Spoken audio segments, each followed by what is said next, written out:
আসসালামু আলাইকুম viewers, welcome back to my channel. আজকে বাসাতেই তৈরি করব অসম্ভব মজাদার দই ফুচকা। এই দই ফুচকার কথা শুনলেই কিন্তু জিভে জল চলে আসে। চলুন তাহলে রেসিপিটা শুরু করা যাক। এজন্য প্রথমেই একটি হাঁড়িতে আমি নিয়ে নিচ্ছি ডাবলির ডাল। এগুলোকে আমি সারা রাত ভিজিয়ে রেখেছিলাম। হাঁড়িতে আমি কিন্তু পরিমাণ মতো পানি নিয়ে নিয়েছি। এতে দিয়ে দিচ্ছি হাফ চা চামচ লবণ, 1 চা চামচ হলুদ গুঁড়ো এবং 1/4 চা চামচ বেকিং সোডা। এতে করে কিন্তু ডালগুলো খুব সহজেই সেদ্ধ হয়ে যাবে। এখন ডাবলিগুলোকে খুব ভালো করে সেদ্ধ করে নিতে হবে।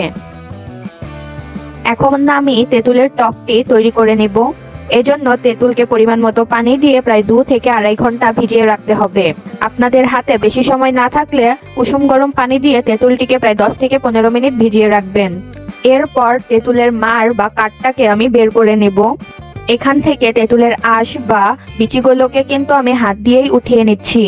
আপনারা চাইলে এখানে ছাঁকনিও ব্যবহার করতে পারেন। এবার এতে দিয়ে দিচ্ছি হাফ চা চামচ লবণ, 1/4 টিস্পুন বিট লবণ, 1 চা চামচ চিনি, হাফ চা চামচ ভাজা জিরার গুঁড়ো এবং 1 চা চামচ চাট মশলা। এই চাট মশলা কিংবা চটপটি মশলাটা কিন্তু আমি বাসায় তৈরি করে নিয়েছি। এর রেসিপির লিংক ডেসক্রিপশন বক্সে দেয়া থাকবে। আরও দিয়ে দিচ্ছি হাফ চা চামচ চিলি ফ্লেক্স। সবকিছুকে একসাথে খুব ভালো করে মিশিয়ে নিতে হবে। আপনারা যদি টকটিকে আরো পাতলা করতে চান তাহলে কিন্তু এই পর্যায়ে পানি অ্যাড করতে পারেন। এখন আরেকটি বাটিতে আমি নিয়ে নিচ্ছি 3 টেবিল চামচ টক দই। দিয়ে দিচ্ছি 1/4 টিস্পুন লবণ, 1/4 টিস্পুন বিট লবণ, হাফ চা চামচ জিরা গুঁড়ো, হাফ চা চামচ চটপটি মশলা এবং 1 চা চামচ চিনি। সবকিছুকে একসাথে খুব ভালো করে মিশিয়ে নিতে হবে।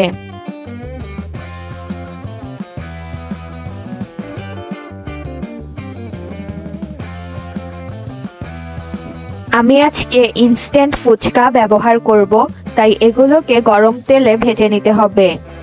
আপনারা এগুলো যে কোনো গ্রোসারি শপেই পেয়ে যাবেন।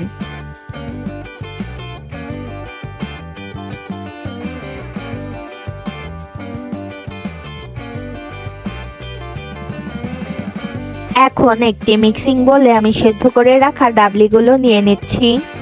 2টি ছোট সাইজের সেদ্ধ করে রাখা আলু এখানে আমি স্ম্যাশ করে দিয়ে দিচ্ছি। এতে দিচ্ছি পেঁয়াজ কুচি এবং কাঁচামরিচ কুচি। দিচ্ছি হাফ চা চামচ চিলি ফ্লেক্স, 3 চা চামচ চটপটি মশলা, 1/4 টিস্পুন বিট লবণ। সবকিছুকে একসাথে খুব ভালো করে মিশিয়ে নেব। এখানে সবকিছুই কিন্তু আপনারা আপনাদের স্বাদ অনুসারে ব্যবহার করবেন। সবকিছুই কিন্তু তৈরি করা হয়ে গিয়েছে। এখন একটি ফুচকা নিয়ে এর মাঝ বরাবর এভাবে ভেঙে নেব।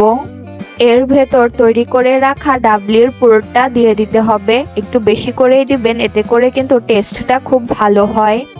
এর ভেতর দিয়ে দেব তেঁতুলের টক এবং টক দইয়ের টকটি। এর ওপর দিয়ে দিচ্ছি কিছু ভুজিয়া।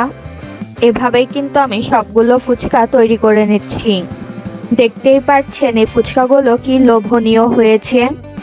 এটি খেতেও কিন্তু অসম্ভব মজা লাগে। আশা করি আমার এই ভিডিওটি আপনাদের ভালো লেগেছে। ভালো লেগে থাকলে আমার চ্যানেলটিকে এখনই সাবস্ক্রাইব করুন।